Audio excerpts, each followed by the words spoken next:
Bienvenidos a Deep Tech Talks, el podcast donde estamos buscando revelar los secretos, los hacks, el trasbastidor de la creación de productos tecnológicos. Y el día de hoy tenemos un invitado muy especial. Tenemos a los fundadores de Fina CRM, sistema administrativo número 1 en Venezuela. Tenemos el día de hoy a Diego Aponte, CMO, y a Enrique Rivas, CEO de Fina. Y hoy, antes de presentárselos, quiero que sepamos que tenemos una entrevista muy importante porque nos van a dar esos insights. Acaban de levantar una ronda de $350,000 de capital, si no me equivoco, ya vamos a ir para eso. Y quiero que nos digan qué está detrás, qué pasaron, qué roncha pasaron, qué golpes se dieron, qué alianzas tuvieron que hacer, qué sacrificios tuvieron que hacer y también qué movidas estratégicas secretas nos pueden revelar que puedan aplicar para otros startups. Diego, Enrique, bienvenidos. Gracias, Joel. Gracias por la invitación. Y bueno, qué buena intro, qué buena intro. Esperamos cumplir con las expectativas tanto de ti y de tu equipo como del público que nos está escuchando. Yo creo que la mayor expectativa es que seamos reales, así que no hay expectativa. Claro, Tal cual. obvio.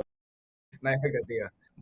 Para aprovechar este espacio al máximo, voy con la primera pregunta y voy bastante al grano. Uno, ¿qué fue lo que definió para ustedes el problema crítico que observaron y cómo llegaron a ese insight por el cual se construyó Fina? Mira, yo creo que esto, bueno, aquí aprovecho esta respuesta a tu pregunta y te voy a hablar un poco también de la historia antes de Fina. Bueno, primero decirte, somos 4 socios. En esta ocasión nada más pudimos estar Enrique y yo, faltó Alejandro, que es nuestro CTO, se encarga de toda la parte técnica, y Sebastián, que es nuestro CFO, el crack de los números. Bueno, para echarte un poco la historia, hace creo que ya 5 años, Enrique y yo somos mejores amigos de toda la vida del colegio, y en quinto año del colegio se nos ocurrió una idea un poco loca en ese momento, que era abrir una licorería delivery. Queríamos hacer una licorería delivery para nuestros panas y para la gente de nuestra edad. Ojo, en ese momento, eso fue antes de pandemia, el único delivery en ese momento era Domino's Pizza y los chinos. Y bueno, y nuestra licorería con nuestros carros, tal cual. Al principio empezó como un hobby que podíamos tener, no sé, 5 ventas un viernes y capaz unas 10 ventas ese mismo viernes, pero de repente cae la pandemia y todas las licorerías de Caracas, por ejemplo, de la capital de Venezuela, cerraron por completo. Entonces, nosotros pensábamos que esto iba a ser una desventaja para nosotros y fue todo lo contrario. Al venezolano le gustaba, aunque estuviese encerrado, le gustaba tener su botella en su casa y servirse un trago para distraerse y cambiar el pensamiento que tenía en ese momento. Entonces, nada, ahí estaba Caracas Ron, cayó la pandemia y las ventas subieron demasiado, que desde hacer 10 ventas un viernes, estamos haciendo casi 100 ventas en un día. La primera experiencia de algo exponencial fue que sí, ok, hicimos 10x de lo que vendíamos antes.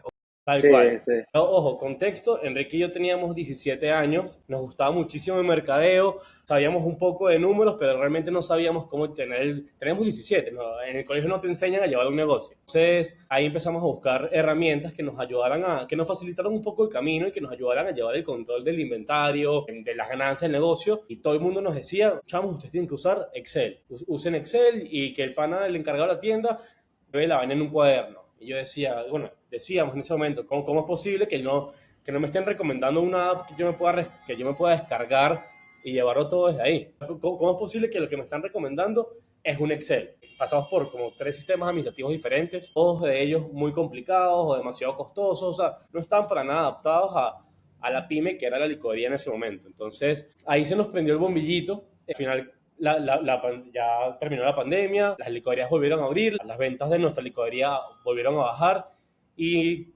teníamos esa idea. Si quieres, Enrique, echa la parte con Sebastián para involucrar a Sebastián también en la historia. Sí, no, a ver, aparte de eso, o sea, en simultáneo, Sebastián, que de hecho es mi ex cuñado, lo conocí fue por eso, porque yo era novio de su hermana. Y claro, en ese momento, justamente Sebastián y yo también teníamos un negocio en paralelo con Caracas Ron, que era la licorería que Diego dice. Teníamos un negocio de importar productos de afuera, productos de tecnología y venderlos aquí en Total del Mayor. Y a ver, creo que Diego, Sebastián y yo vimos la necesidad clara porque pasamos por ciertos sistemas administrativos aquí en Venezuela que son súper arcaicos, complicados, complejos de usar, son súper costosos. Viendo esa necesidad, teniendo el know-how de cómo nos hubiese gustado a nosotros tener una plataforma que nos ayudara a administrar nuestro negocio, siendo un negocio pequeño de, mira, menos de 10 empleados.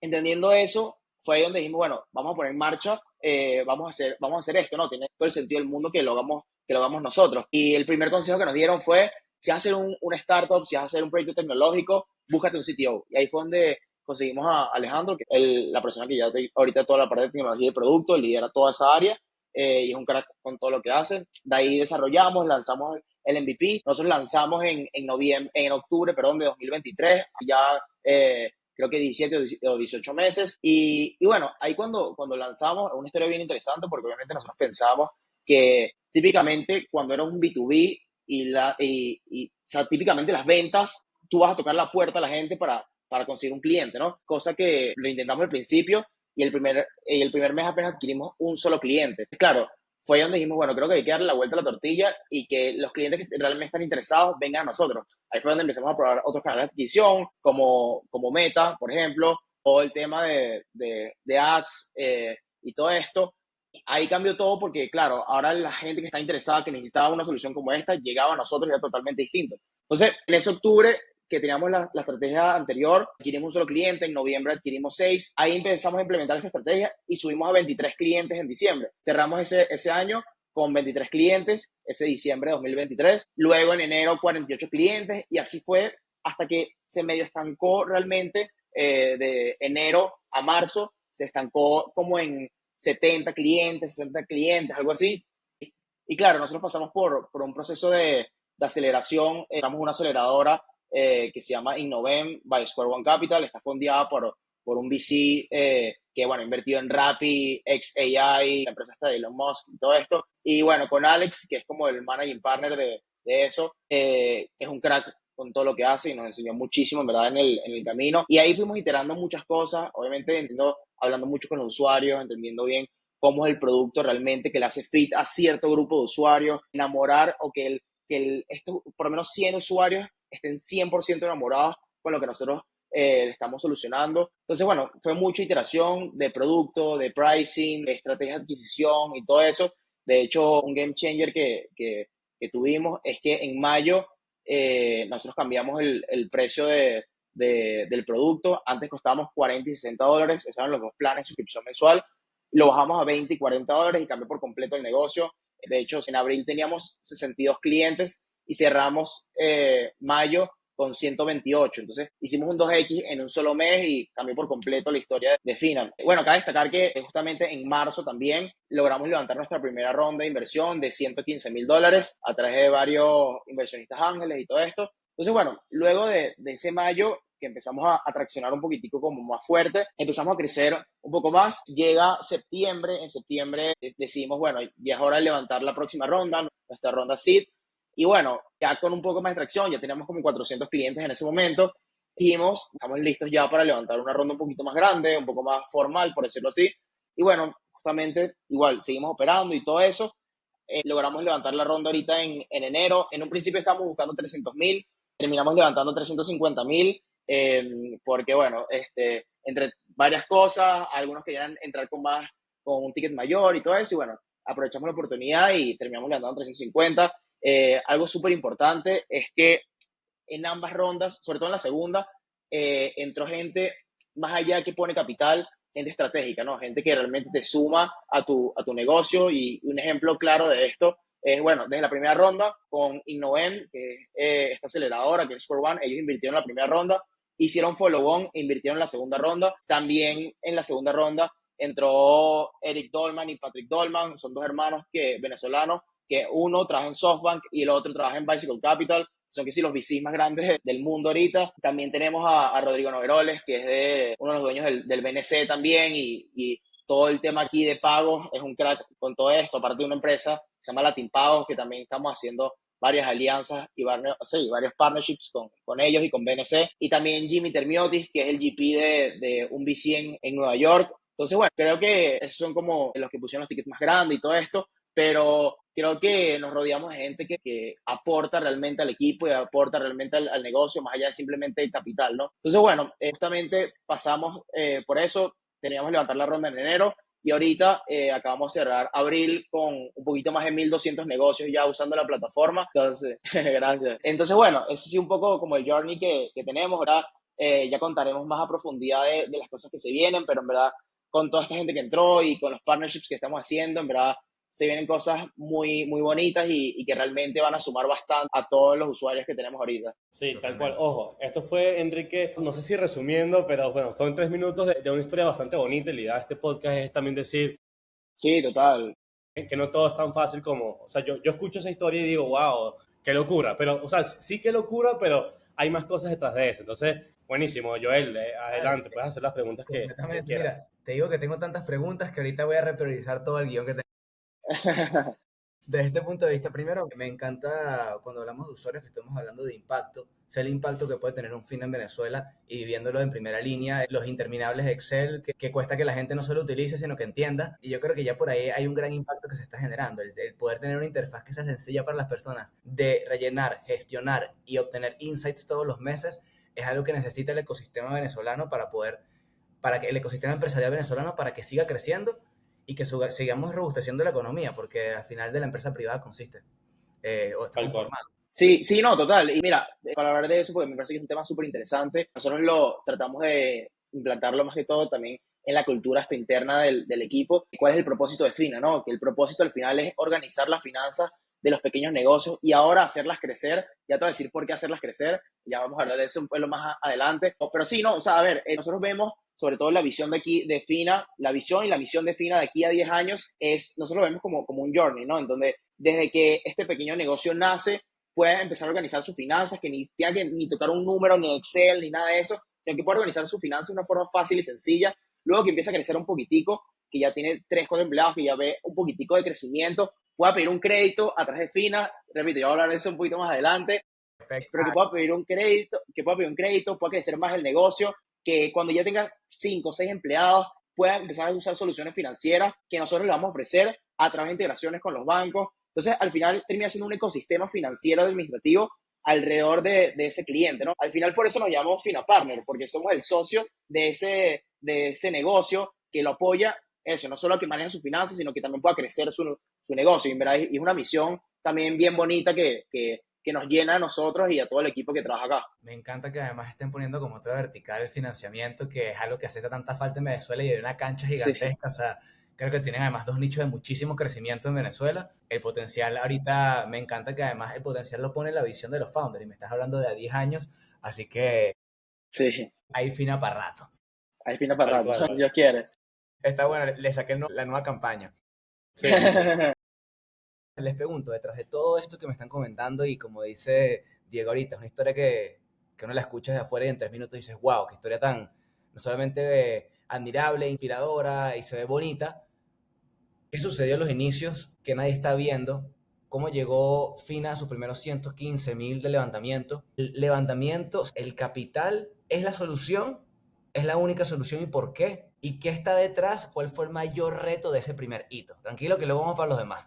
Pero este primer hito, ¿cuál fue el mayor reto, la mayor frustración profesional y personalmente? Mira, yo creo que, bueno, a principio todo es una idea y todo suena bastante bien. Después y te comento, al final siempre el primer consejo que te da cualquier persona que sabe de este mundo te dice, saca tu MVP lo más rápido posible. En nuestro caso no fue tan rápido porque los cuatro estábamos en otras cosas. Enrique y yo estábamos en la universidad, Alejandro estaba en su trabajo y Sebastián también tenía su trabajo, entonces Fina tampoco era medio tiempo en ese momento, era el trabajo de las noches antes de dormir, que todos nos conectábamos o buscábamos adelantar algo. Pero ninguno tenía demasiado tiempo como para dar el proyecto realmente. Necesitábamos vivir de algo en ese momento, entonces es complicado. Fíjate, una vez que tuvimos el producto relativamente listo para salir y empezar a ofrecérselo a las primeras personas, como te dijo Enrique, en nuestra idea lo más razonable era, vamos a ir a las tiendas, tal cual, con la computadora, voltear la computadora y decirle, mira, tengo esto, cómpramelo, tal cual. Te paro ahí antes, disculpa que te interrumpa. Antes de ese, me dijiste, me construí el primer producto. ¿Qué hicieron para construir ese primer producto? Ya que aquí hablamos el detrás Ok, de la ok, creación de productos ok. tecnológicos. ¿Cómo crearon eso? O sea, sí, un día ustedes se tomaron unos rones en la Sí. noche y tal, y salió el producto. Y bueno, No, no, no, no. Fue un poco más largo que eso. Lo bueno es que Enrique, Sebas y yo teníamos la experiencia y al final Fina es lo que yo hubiese soñado tener cuando tenía la licorería. Entonces al final, si la licorería y sin un producto importadora, para ustedes. Empezaron a diseñarlo porque exactamente, era como ustedes exactamente. lo Nos deseaban. sentábamos y decíamos, ¿qué hubiese querido yo? coño, yo hubiese querido que esta pantalla fuese así, que la funcionalidad funcionara así. Al final, entonces era mucha creatividad y mucho era de ver lo que estábamos sufriendo y cómo lo plasmábamos en una herramienta fácil de usar. Tal cual. Entonces, era literalmente sentarnos, ahí teníamos como un depósito de la licorería, entonces nos sentábamos los cuatro, agarramos una pizarra y era empezar a dibujar. Literalmente era empezar a dibujar y imaginarnos la cosa. Coño, yo creo que esto puede funcionar si lo ponemos aquí y aquí. Ojo, y mucho hablar con gente que también estaba sufriendo. Al final, Enrique y yo llamábamos a nuestros panas que también que tenían emprendimientos y les decíamos, esa es la primera llamada que tienes que hacer. Saber si eres el único que está sufriendo por eso o si existe por lo menos un entorno alrededor de ti que esté sufriendo por lo mismo que estás sufriendo tú. Entonces, Ustedes lo sufrieron. ¿Cómo me volteo y veo? Hay más gente que le está pasando lo mismo que yo. Llamo a mis panas es que tienen emprendimiento. Me estoy dando cuenta de que esto de pana hay más gente que le está sucediendo y tal empiezan a cual. conversar. Y ahí era, entonces Claro. yo me imaginaba algo, entonces yo llamaba, mira, Gustavo, un pana, Gustavo, ¿qué te parece esto que como lo imaginamos? Y él decía, coño, sí, y nos daba también su visión, entonces agarramos varias visiones allí y, y la idea fue justamente fusionar todas esas ideas que teníamos y hacerlo lo más completo, pero a la vez que sea amigable. Que siempre el mindset desde el día uno fue, vamos a hacerlo sencillo, no empecemos a decir muchas cosas a lo loco porque lo que vamos a hacer es complicar la cosa. Hagamos aquellos dolores principales que teníamos. Entonces, Priorizaron. exactamente. Entonces fue agarrar eso. Y a ver, o sea, creo que también es muy importante que la gente lo sepa, que por más que nosotros pensamos que la plataforma ideal, nosotros sabemos la respuesta, estamos totalmente equivocados, ¿no? Cuando sales al mercado es demasiado importante que todos estos early adopters que están empezando a usar tu producto, son tus primeros usuarios y todo eso, hablar con ellos no es que mensual, no es que no, diario, literalmente. ¿Qué te ha parecido? ¿Cómo lo has visto? ¿Qué le cambiarías aquí? O sea, entender realmente bien a profundidad qué es cuál es su verdadero pain, qué es lo que le está solucionando. Entonces, esas son cosas que nos dimos cuenta en el camino. O sea, eso no fue que en el día cero ya lo sabíamos para nada. Eso nos fuimos dando cuenta en el camino, también entendiendo, también con muchos mentores. Pero por ejemplo, y te pongo un perfecto ejemplo. Nosotros pasamos 2 meses literalmente antes de salir, desarrollando un módulo de apps delivery para que si tú eres un comercio que está en Yomi o Pedidos Ya, puedas manejar y gestionar todas tus órdenes y todo eso, ¿no? Te digo, estamos 18 meses en el mercado y ni una sola persona nos los ha pedido hasta el día de hoy. Típicamente antes, en las empresas tradicionales, antes tú desarrollabas el producto y luego salías a venderlo. Aquí cambió todas las reglas del juego. Ahorita tú primero hablas con el usuario, casi que hasta le vendes primero y en base a lo que te diga esa persona es que tú construyes el producto que ellos quieren realmente, ¿no? Porque si no hay demasiada pérdida de tiempo, no hay agilidad, no hay un fit claro con lo que busca el usuario. Eso también es muy, muy importante. Y eso, como digo, eso no lo descubrimos eso lo descubrimos a los meses, ¿no? O sea, Exacto, sí. dándonos golpes. Y literalmente sucede en el proceso que descubres y que, mira, esto no le gusta a mi cliente. Y me encanta que digan esto también porque ha salido en otras entrevistas exactamente el mismo, como que el mismo insight. Y les pregunto, porque acá esto creo que es muy común, el sobredimensionamiento del producto siempre al inicio, y yo creo que por el perfeccionismo, bien sea del founder o bueno, o el sesgo de alguna manera, la dicotomía de pensar que tengo la razón y que ya el producto entero, yo ya sé lo que quiere mi usuario. Estos días en una llamada también con un director, un founder, viene vieja escuela tradicional intentando emprender en tech, me dice literalmente con estas palabras, y lo voy a poner en el podcast: Joel, eso de la validación es paja. Usted construye ese producto, pide capital y eso escala. Y yo, No, no, no. yo le digo, Ojalá fuera así. eso ojalá fuera así. Por eso es que Ojalá fuera así. me encanta Es este que insight porque les preguntaba como el reto de ese primerito y el levantamiento de capital y uno cree que la solución es el capital y tener el mejor producto que tú crees que puedes tener y me estás diciendo ahorita que un feature que en teoría suena súper innovador y en 18 meses el cliente resulta que ha tenido otras, no es que no sea un problema, capaz sí lo es, pero ha tenido otras prioridades y la importancia de priorizar bien los problemas en esa primera fase para saber qué Total. construir y creo que es lo que los llevó a esos primeros usuarios. ¿Y en qué momento de esa etapa, cómo se dieron cuenta, uno, que requerían capital y cómo hicieron ese modelaje?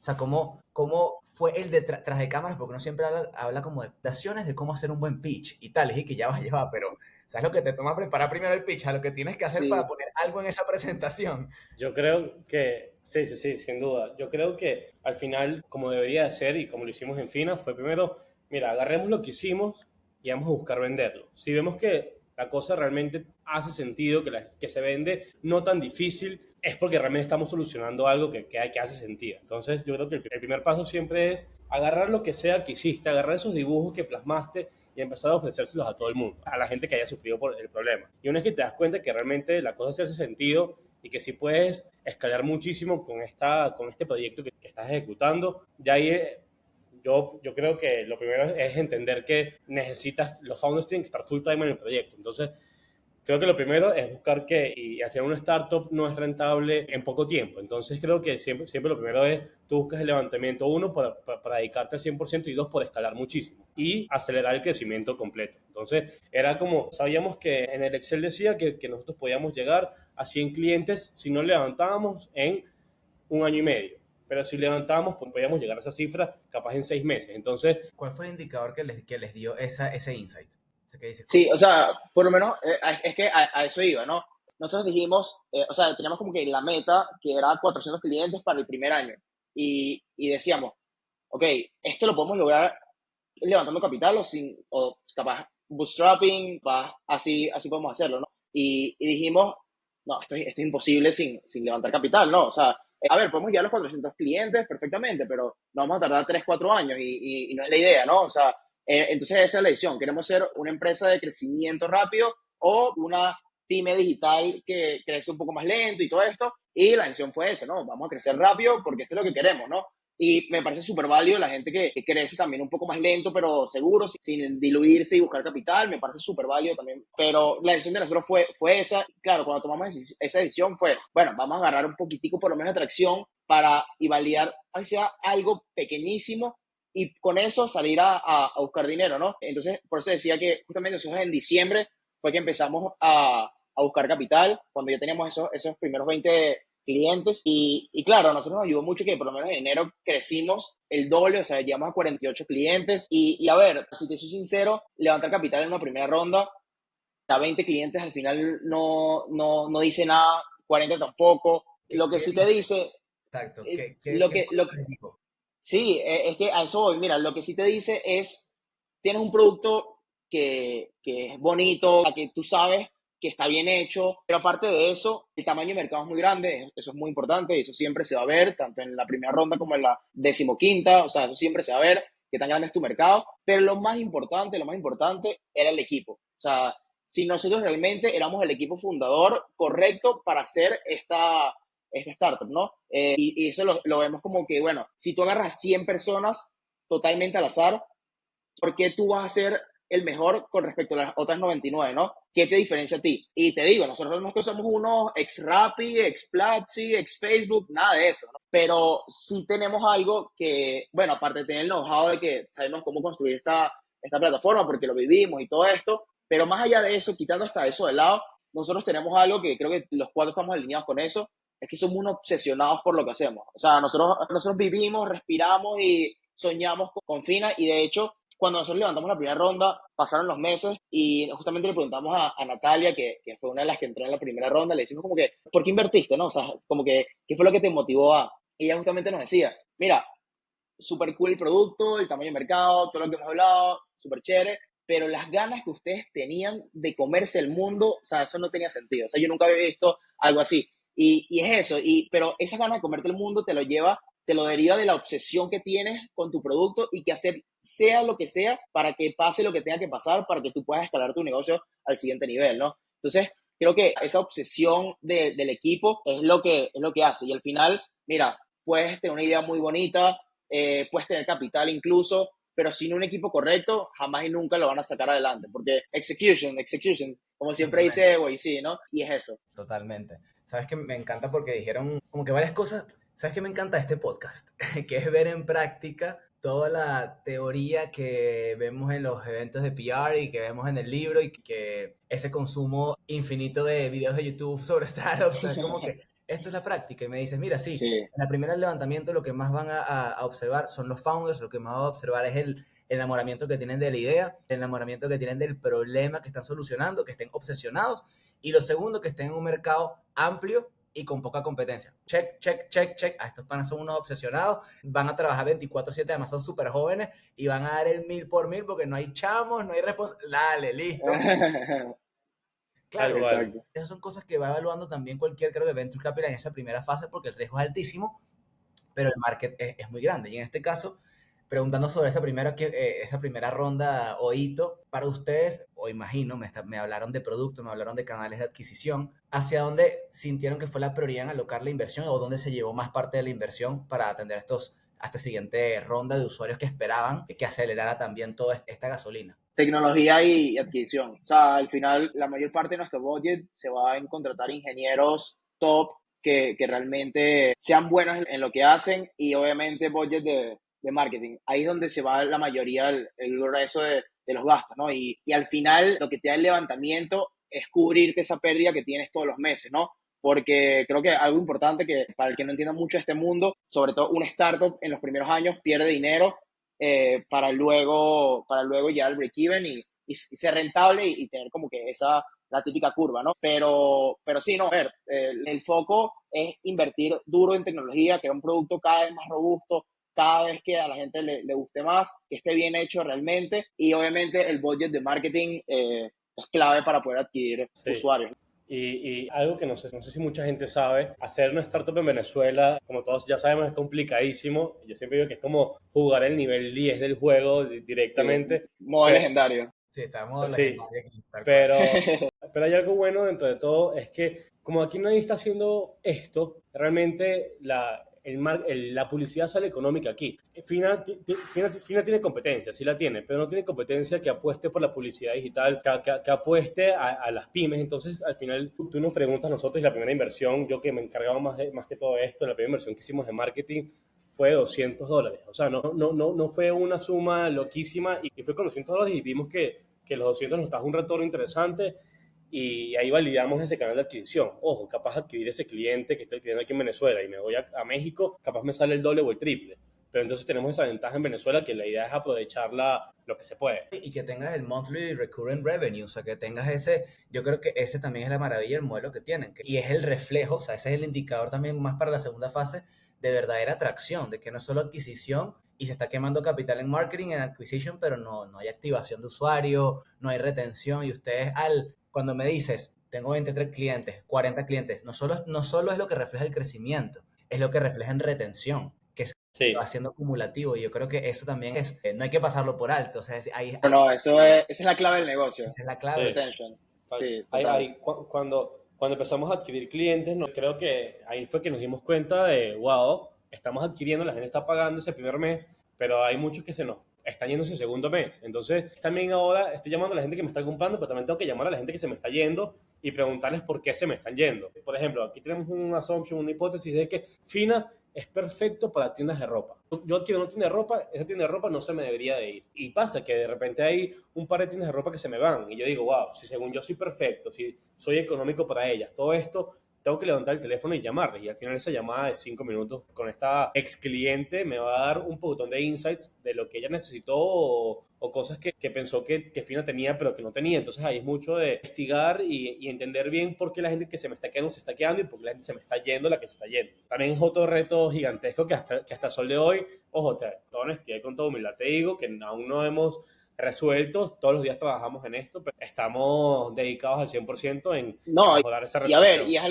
algo que nunca se va a resolver al 100%, ¿no? O sea, siempre vas a tener un churn, siempre vas a tener gente que se va a ir por causas naturales del negocio quebró o lo que sea, no sé, pero la clave está en entender realmente a tu usuario y que tu producto realmente haga fit con ese usuario al que tú le estás vendiendo, o sea, que sea 100% así. Y al principio obviamente nosotros no sabemos nada de eso, o sea, nosotros no sabíamos o sea, decíamos, bueno, capaz vamos a retener usuarios, pero cuando empezó a irse todo el mundo fue que donde dijimos, perro, hay que ponerle una lupa gigantesca a esto, y fue ahí donde empezamos a entender mucho el tema y a día de hoy, bueno, los cuatro, o sea, hemos tenido un máster de esto, ¿no? Y a ver, o sea, nosotros lo vemos como dos facetas, ¿no? O sea, y como, justamente como tú comentabas, primero está la activación del usuario y luego entra el hábito de este usuario, luego que ve el momento de valor y todo eso, que como que siga haciendo cada una de las cosas que tú quieres que haga en la plataforma para que pueda tener usabilidad y por ende pueda quedarse, ¿no?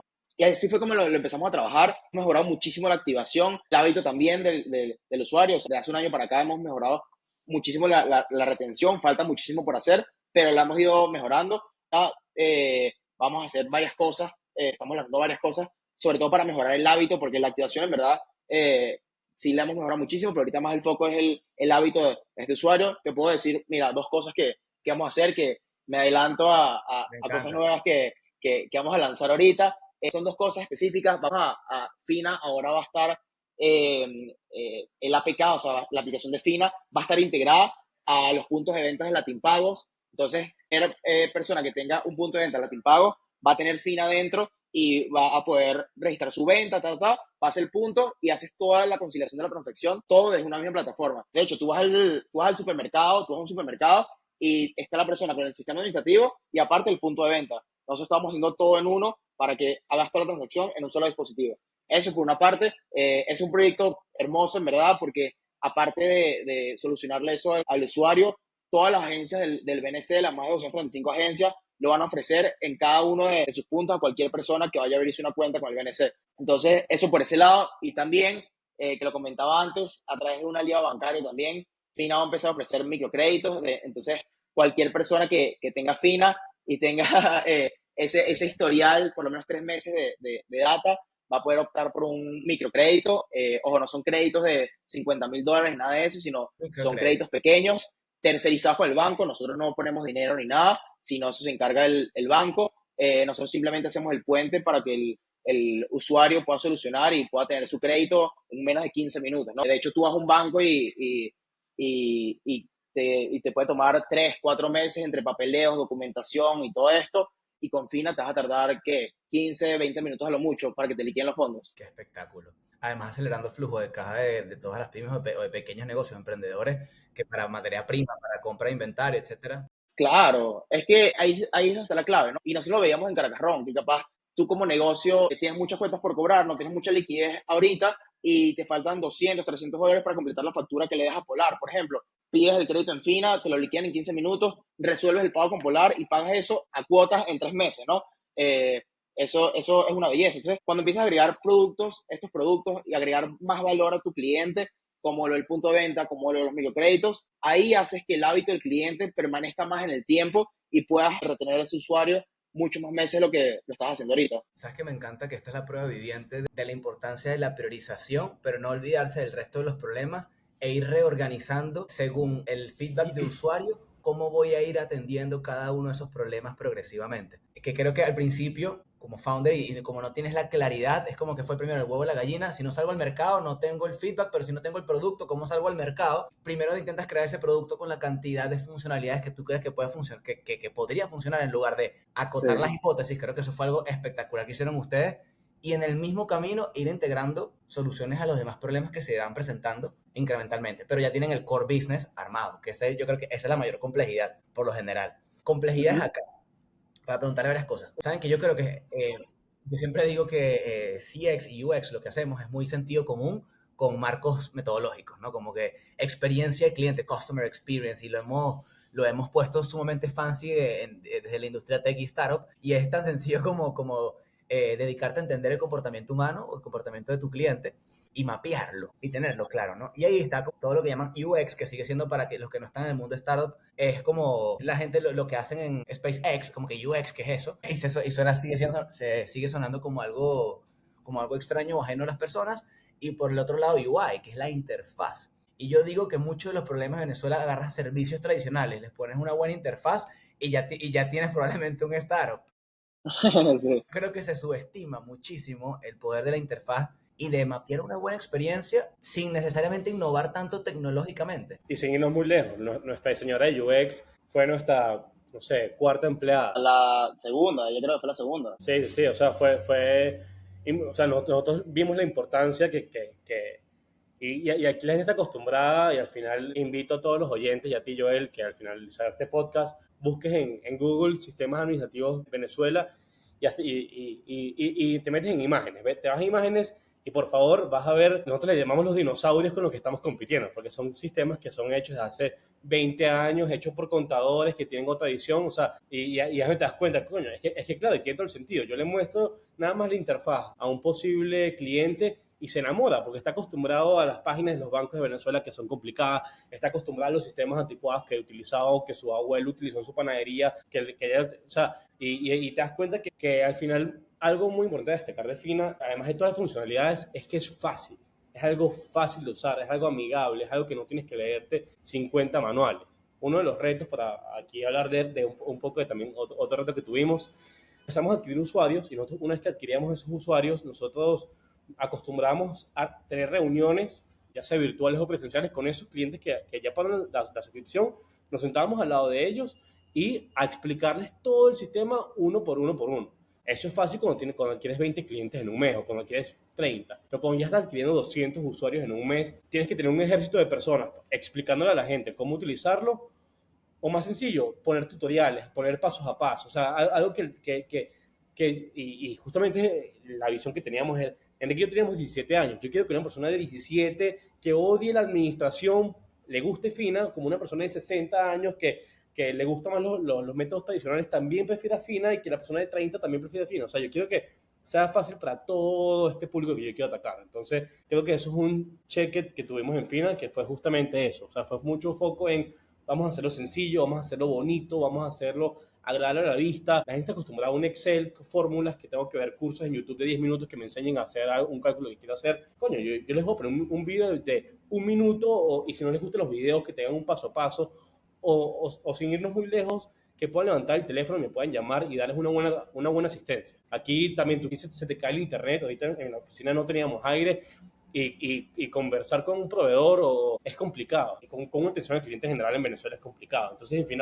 vamos a romper también esa cosa que se dice y mostremos que sí se puede dar una buena atención personalizada y eficiente, ¿sabes? Diego, Enrique, no solo los felicito porque además piensan en atención al cliente, lo cual habla su enfoque en experiencia de cliente, en UX. Me dice lo de los tutoriales y creo que es algo que suele ser decisiones que parecen sencillas y uno ve el tutorial, la plataforma que ya la tiene, pero son decisiones organizacionales o de UX muy importantes. El pasar de hacerte onboarding humano a hacértelo con un tutorial es como que tengo que tener muy bien mapeado para que eso no se traslade en churn o en falta de activación del No, y usuario es una vez. peludísimo, Es peludísimo. peludísimo. Eso no se hace de la noche a la mañana. Eso estuvimos meses iterando en el proceso, tumbamos lo que hacíamos, lo volvíamos a hacer, cambiamos cositas, o sea, eso es súper complicado, pero al final la visión de Fina era, nosotros sabemos que no podemos onboardear a 300 clientes en un solo mes, uno a uno, o sea, tiene que ser algo que sea self-service, ¿no? O sea, que tú entres a la plataforma, veas unos cuantos videos, tiendas bien la plataforma y ya puedas empezar a usarla, a operar y ver el momento de valor en la plataforma. Pero sí, es súper complicado y lleva tiempo, o sea, eso no se hace de la noche a la mañana. No, y otra cosa que me encanta de lo que dices es su enfoque al servicio y al buen servicio, que para mí es uno de los grandes pains que existe actualmente en Venezuela, es la atención al cliente. Y nada más, yo siempre digo que agarrando un negocio tradicional y le haces un buen CX, le mejoras la experiencia, ya puedes sacar a algunos competidores del mercado o entras al Sí, nuevo mercado. Solo sí, con eso. Y bueno, ya luego nosotros estamos por lanzar también algunas soluciones respecto a atención al cliente con inteligencia artificial. muy Van a ser los chévere. primeros, o les Qué comentaré bueno. ya en otro espacio. Pero Qué fíjate, bueno, claro que sí. yo creo que es un gran pain por en líneas generales y me gusta que tengan esa visión porque es lo que asegura también el crecimiento, ¿no? Mira, sabes que hemos hablado mucho de la empresa. Le voy a hacer dos preguntas que me faltan para cerrar el espacio. Una, que va a ser personal, y la otra ya profesional. Pero Adelante, cualquiera. ¿cómo se ha visto en este proceso de 18 meses de locura que está precedido por años de experiencia vendiendo curda en la calle y que se transformó en una experiencia que quién sabría que sería un startup con este potencial? ¿Qué idea tenía Diego y Enrique en aquel momento de esto? ¿Cómo ha sido estos últimos 18 meses emocionalmente para ustedes? O sea, ¿cómo ha afectado la creación de una organización? Porque yo sé que todo se ve muy bonito por afuera y puede que lo sea también, no sé, digamos ustedes. ¿Y cuáles son los retos también personalmente que vive cualquier startup founder? Que yo creo que eso es lo que no le cuentan a nadie. Sí, no, total, eso nadie lo dice, ¿no? Mira, a ver, o sea, personalmente, yo creo que si vas a ser un emprendedor, ya de por sí, tienes que estar acostumbrado a esta montaña rusa, ¿no? O sea, ya tienes que estar acostumbrado a estar en la línea del 100%.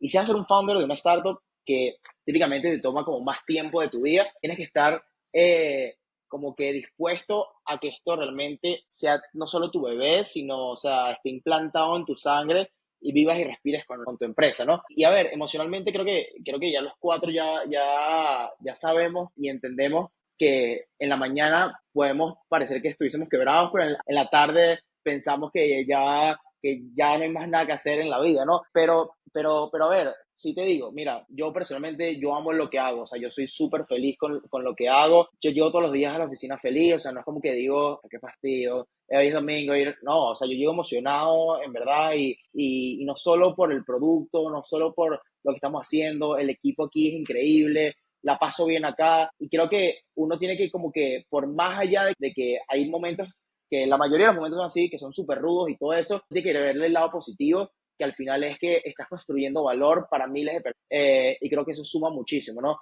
Pero a ver, en líneas generales, súper rudo, evidentemente, muchas emociones para arriba, para abajo, pero a fin de cuentas, amamos lo que hacemos y queremos seguir construyendo valor a muchísimas personas. Tal cual. Y es como lo dice Enrique, al final si tú haces algo que te gusta y esa llamas lo que haces, no lo ves, no lo ves, es que Como un sacrificio, claro. exacto, no lo ves como un sacrificio. Al final que es domingo, yo quiero que sea lunes porque justamente amo lo que hago y amo sentarme y amo seguir creando nuevas soluciones que pueda ayudar a nuestros usuarios finales. Entonces, creo que va mucho de eso. Al final aquí somos 4 founders y no te niego. Un día llegó hoy yo porque, no sé, amanecí con el pie izquierdo y me siento y empiezo a decir negatividades y ahí es donde están mis 3 socios para decirme, Diego, cállate, vamos a hacer esto, y o sea, ahí es mucho apoyo emocional de los 4. Al final Total. somos aquí un equipo, los 4 founders, pero todo el equipo en general, desde que yo abro la puerta, la primera persona que me saluda, el café que me tomo con el equipo, de que me siento aquí y a empezar a responder mensajes y correos. O sea, al final es como, al final no lo es para nada sacrificio si te gusta y bueno, obviamente a la hora de buscar un socio, este socio tiene que ser tu hermano porque esa es la cara que vas a ver todos los días durante 10 años. Entonces tienes que buscar una persona que te apoye emocionalmente. Eso me parece importantísimo. Completamente. O sea que bueno, hablaste un poco de yo creo que de los retos emocionales, pero también de los beneficios detrás o hablando de la pasión que hay que tener detrás de la gasolina, se traduce en eso, en una emoción constante de estar construyendo esto, porque imagínate qué te queda, si al final la realidad del startup es sumergirte en incertidumbre máxima todos los días y todos los meses, si no estás viendo el optimismo detrás de esto y no tienes fe, que la fe al final es creer en algo que no necesariamente sabes el cómo, pero que sabes que existe el potencial de que suceda y Exactamente. me arraigo a la posibilidad de que eso pueda suceder y me aferro a hacer todo lo que esté en mis manos cada día para hacer eso posible. Claro. Execution, execution, execution. Exacto. Para allá. Y en base a esa execution me gustaría que cierren o que cerremos con una pregunta: ¿en qué recomendaciones, qué claves, qué secretos, qué truquitos piensan que le daría a cada uno de ustedes a otros founders que están creando productos digitales, productos tecnológicos, o incluso para ex corporativos que están buscando emprender en tech, que es un grueso ahorita de muchas de las personas que buscan emprender en tech con algo más de experiencia organizacional? ¿Cuáles serían sus recomendaciones claves de cada Mira, uno? justamente creo que la semana pasada estuve conversando con un founder que tenía una idea, que la idea no era para nada mala, pero él estaba buscando capital. Y yo, buenísimo, está buscando capital. ¿Cuántos clientes tienes? ¿Qué has validado? Y me dice, no, justamente estoy buscando capital para validar la idea. Y yo le di mi mejor consejo y que fue, no sé qué estás haciendo, porque así nadie te va a dar dinero cuando no has validado nada. Entonces el primer consejo es, él tiene una idea de un marketplace. Yo decía, mira, si no tienes el dinero para desarrollar un marketplace, haz una página de Instagram, haz una página de Instagram, haz un grupo en WhatsApp y vende eso que vas a vender en el marketplace. Si ya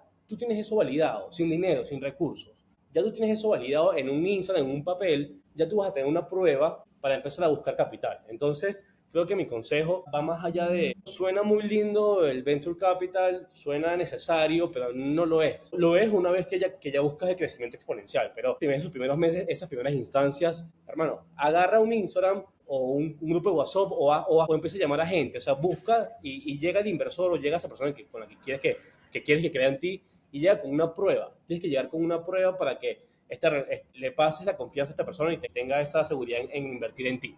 Pero resumiendo, mi consejo es valida con nada, sin excusas. Agarra un papel, agarra una cuenta, agarra un grupo y busca validar con eso. Una vez que tengas esa prueba de lo que hiciste, empieza a buscar recursos para hacerlo más robusto y más completo. Pero va por ahí mi consejo. Sí, yo en verdad tengo dos recomendaciones, consejos, como lo quieran tomar. Primero, rodéate de los mejores mentores que puedas tener. O sea, rodéate de gente que realmente pueda apoyarte, que tengas una duda, mira, lo que sea, legal, de producto, de finanzas, de lo que sea, y tengas una persona que te pueda apoyar para eso y entender que no estás ni cerca de sabértelas todas, pero para nada cerca, y cualquier duda o lo que sea, haz lo que sea o lo posible para poder llegar a ese mentor que te va a poder apoyar en cualquier área que tengas. Creo que esa también es una de las claves de FINA. Nosotros nos hemos tratado de rodear no solo de la gente que invirtió, sino de otros mentores top que tenemos y estamos súper felices porque cada vez que tenemos una duda, algún problema o lo que sea, de algo en específico que sabemos que, mira, esta persona es la que capaz no sé si tiene la respuesta, pero nos puede dar una opinión súper clara y nos puede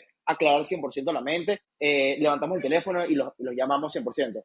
Eso por una parte. Y por otra parte, mira, lo que hablaba antes de ser un obsesionado por lo que haces, ¿no? Creo que esto te lleva a que capaz tu competencia trabaja de 9 a 5, pero si tú por ser un obsesionado trabajas viernes y sábado, puedes sacar el producto más rápido y terminas haciendo las cosas más rápido, mejor hechas. Haces lo posible porque eso pase. Ser un obsesionado te lleva a muchísimas cosas, pero en pocas palabras, mira, esas dos cosas, buscarte buenos mentores y ser un obsesionado con lo que haces y amar tu producto. Sí, tal Me cual. encanta me encanta que hemos tenido insights súper importantes en esta entrevista, que para mí va a ser la primera de unas cuantas para llevar el track record aquí de cómo va creciendo la operación Amén, y amén, tendremos amén. diferentes ediciones de esta entrevista con Fina. Esperemos, esperemos.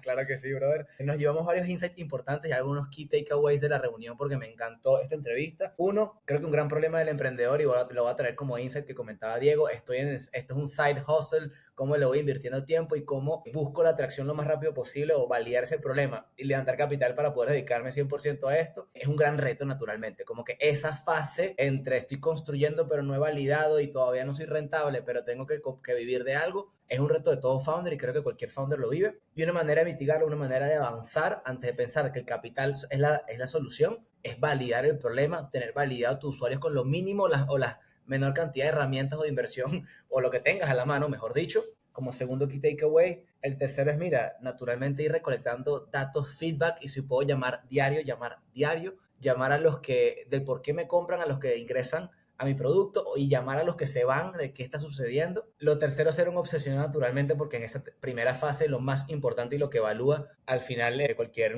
fondo, cualquier VC, va a ser a los founders al tamaño del mercado, pero al final la capacidad de ejecución y el drive que vea detrás de los founders en ejecutar esa visión, porque la visión ellos pueden que vean el mercado, pero no ven las aptitudes en los founders para ir detrás de esa idea y la probabilidad es que digan, la idea es muy buena, pero igual va a estar desperdiciada porque no van a llegar a ese goal, a ese Sí, objetivo. Tal cual. Y por último que comentabas, mira, la clave es el equipo. Y en este caso, en las primeras instancias, clave en equipo, clave en UX y en UI. O sea, mira, pule bien la nueva experiencia que va a tener esta herramienta. Y lo segundo, ponle una interfaz bonita que sea simple, que lo entienda alguien de 17 y alguien de 60 sin necesidad de preguntarte tanto. Y creo que ese es el mayor reto. Y es el mayor reto. esas respuestas se consiguen con UX UI progresivamente, porque al final todo va a ir mutando según la validación de mercado y lo que te diga el cliente. Tal cual. El podcast del día de hoy fue con Fina, el software administrativo, sistema administrativo, que no solamente está transformando la manera en la que los pequeños y medianos empresarios en Venezuela están haciendo negocios, sino que están gestionando su negocio y próximamente hacerlo crecer también, dándoles una mano a ese flujo de caja con microcréditos para que gestionen su negocio mejor, cubran los huecos operativos con financiamiento Fina y puedan escalar todo el ecosistema empresarial. Enrique, Exactamente. Diego, muchísimas gracias por el tiempo el día de hoy, brothers. Agradezco muchísimo sus insights, que los compartan y que lo compartan además desde la realidad de todos los días de un founder y muy emocionado de conocernos en persona próximamente en Caracas. Claro Seguro, que sí, claro Joel. que sí. Te hicimos aquí en nuestras oficinas y mira, ponernos a la orden con las personas que nos están escuchando. Es lo que hablábamos al principio, ¿no? En todo este crecimiento tuvimos mucha ayuda de gente que nos ayudó capaz a ahorrar algunos golpes. Mira, y nos pueden conseguir en LinkedIn. Estamos Enrique y yo seguidamente posteando y respondiendo algunos mensajes que nos envían para justamente eso. Al final, nosotros tampoco somos expertísimos, pero sí ya tenemos una experiencia que nos gusta compartirlo. Entonces, mira, a la orden con Joel, con lo que necesite y a la orden con las personas que nos estén escuchando para poder ayudarles y eso, sentarnos un día aquí y escuchar las ideas que tienen y opinar y hacer brainstorming aquí siempre es importante y apoyarnos juntos en el ecosistema. Hoy somos un ecosistema bastante pequeño, lo podemos exponenciar un poco más si entre todos nos ayudamos y aportamos un buen granito de arena a eso. Sí, no, total. Mira, con nosotros, para los que nos estén escuchando, sin pena de escribirnos por LinkedIn o por donde quieran, en verdad. Nosotros súper felices, en verdad, de sumar al ecosistema en lo que podamos sumar. Mira, lo que podamos aportar de valor para los founders, empresas o lo que sea, súper abiertos y súper felices en verdad de poder aportar. Y bueno, nada, Joel, mil gracias por invitarnos al podcast, súper feliz, súper chévere, muy buena la conversa. Me encantó esta entrevista, que sea la primera de muchas. Ya saben, Esperemos, sí, claro que sí. finapartners.com para poder probar el sistema administrativo que está cambiando los negocios en Venezuela. Chicos, nos vemos en el siguiente episodio de Deep Tech Talks. Gustazo.